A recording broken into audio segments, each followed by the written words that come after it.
just realized I'm wearing my shirt. So. If you're new to camping, or maybe you're just looking for a new sleeping bag or alternatives, I'm going to talk about why I ditched traditional sleeping bags and what I'm using now. So this is our first summer using Pendleton wool blankets, and these are 100% virgin wool blankets. They are extremely warm, extremely durable, and extremely easy to keep clean. They've far exceeded all my expectations, honestly, on what a sleep system could be like in the outdoors. So the reason we ended up choosing one of these in the first place is because we couldn't find a sleeping bag that would fit all three of us. So it's my wife, my 2-year-old, and myself. And finding a sleeping bag that could comfortably fit the three of us was nearly impossible. We looked at getting individual bags, but then that wouldn't work because our 2-year-old doesn't really like being confined into his own little bag. He kind of wants to be with us because we all sleep together in the same bed at home. So that wasn't going to be an option. And then finding a single zip bag was pretty hard actually on its own.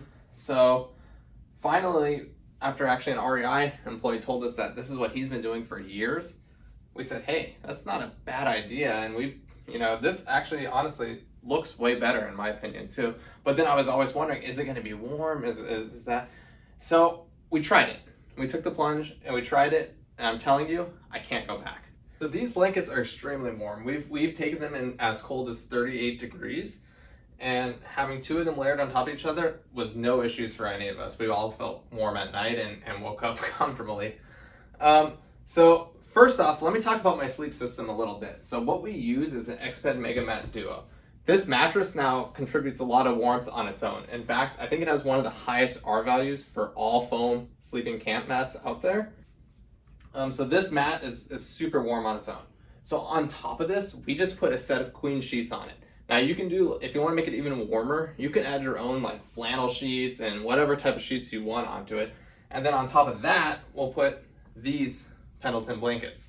So I usually tuck it in too. So at the bottom, I'll make sure that everything is pulled out first when I'm making it. I'll tuck right under the mattress and then pick up one side, tuck under the mattress, and that kind of cocoons you in and kind of traps the warmth also. So with these blankets, I also want to talk about what we wear when we're sleeping inside of it. So this is what we're wearing underneath it. At least this is what I'm wearing. It's just base layers. These are smart wool. You can use any ones you want. These are merino, so they're pretty warm.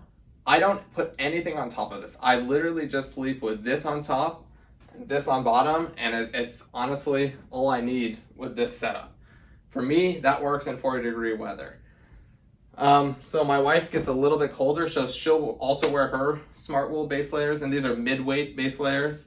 She'll wear those with maybe like a sweater, and then I don't know if she wears any extra like sweatpants with it. I don't think she did actually. No, I think just an extra sweater, confirmed, and then socks of course. So you'll want to bring like some nice like warmer socks also. It's just a good idea in general. But back to the blankets, yeah, they are extremely warm. They won't overheat you though, and at least we don't have that problem. And unlike a traditional sleeping bag, I think these will last far longer. I think these will last a lot longer than a traditional sleeping bag, just being how durable they are in general. So sleeping bags, eventually you're gonna have to wash them, and they're gonna break down in terms of like the fabric that's on them. These are constructed literally to last a lifetime. And to keep these clean, you do not wash these. And in fact, you should not wash these, and you should not even dry clean these. All we do when we take these out is we shake them outside the tent. So after we're done and we're packing up, we'll make sure that we grab one side, each one of us, and we'll just shake it outside, get anything that's on it off of it, fold it up, and put it inside. We have like a little REI pack-away bin. So we literally just fold it up just like this, and then we put it inside the pack-away bin, and it's good to go for the next trip. The third blanket is actually a Yakima Camp Blanket, and this blanket is purely used on the floor. So I use this as a mat for my tent, and I'm telling you, I don't know how I've gotten a tent without one of these. It completely changes the feel of a tent, and it makes it feel way more homey, and it kind of brightens up the whole thing. It's super soft. It provides a nice level of cushion against like those little pebbles on the floor. And then if you have to be up at night and it's cold, it is not cold with this blanket. This blanket makes it warm. And it's also purposeful in the sense that if, for instance, it got way colder than I expected, like maybe it was in the 30s, like low 30s or something, or maybe I forgot an extra set of my base layers or something, I have an extra Pendleton. I can literally throw it on top, and I will ensure that I'm probably going to stay even warmer with 3. I have not had to use 3 of them yet, but it's nice to have 3 just in case. So it all depends. Do you need 3 Pendleton blankets? Do you need each one of these? Maybe not. It depends where you live. It depends what kind of conditions you're camping in. But for us, being potentially in the low 40s, high 30s sometimes in the desert climates, we like having them. If I was in the 50s, I would totally just do one of these. One of these is going to be plenty warm. And it's probably all you're going to need. And if that's all you're going to camp in, and you know for sure that's the boundaries of the temperature you're going to be in, you will be just fine with that. Other things to consider is what type of sleeping surface are you on? Are you on top of a thin air mattress, or are you on top of something like this with foam insulating it? I have not tried this just on a regular thin air mattress. I've only slept on it with this, and I've been extremely comfortable in it. So it all depends on that also. And then let's talk about life cycles also on these things. So these blankets, they're designed to last a lifetime. You're gonna have these probably your whole life if you take care of them, and as long as you keep them away from moths, which could be an issue, you'll be fine. So the key thing is this: don't leave it unattended in an open, dark room or dark basement or something where potentially something could get to it. Keep it closed. I keep it in my REI packaway bin, zipped up, nothing can get to it, nothing has gotten to it, and I shake it out regularly and I use them regularly. So as long as they're using it regularly, you'll be good. But if you're leaving it hidden away where you can't see it out of sight, that's when you might run into trouble with one of these, and you might need to do some professional cleaning. But other than that, as long as you take care of it and use it, it's honestly gonna take good care of you. So the pricing, let's talk about the pricing now too.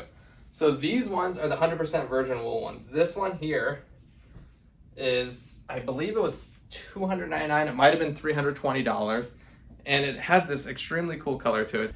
So this one's the National Park one. It's the Acadia Park Blanket, that's what they call it. And I just love the black on it. Honestly, it warms up the tent in some way. I think it's the black and the red combo with this nice beige. Something about it just makes it look way toasty, and it almost looks like it's from like an interior design catalog. Just when I throw it on the bed, it looks incredible. It's nice to come back to a tent that, you know, has a really nice warm feel to it. That's part of the experience about going out, right? Like you want to set like a really nice mood, you want to have a nice relaxing getaway. This is a great option to create that vibe and create that feel. And not to mention, it's extremely functional and durable as well. So yeah, so this one is running at $299, and this one's running, I believe, $329 or $325. And these are the queen size. So they have smaller sizes too, so make sure you're looking into that. And then the Yakima Camp Blankets, I believe, are $229 at REI. And yeah, that one's a great blanket. It definitely does not feel as soft. I'm going to tell you, when you have all these back to back, you will notice a difference on this one. This one is definitely a little bit rougher, definitely a little bit thinner. So yeah, this is way nicer, but for the floor, that one is perfect, honestly. I have no complaints, and actually I don't think I would ever not use it or bring it with me. I hope this video was helpful, and if you have any questions, please feel free to comment below. Happy to always help. Take care. Thanks.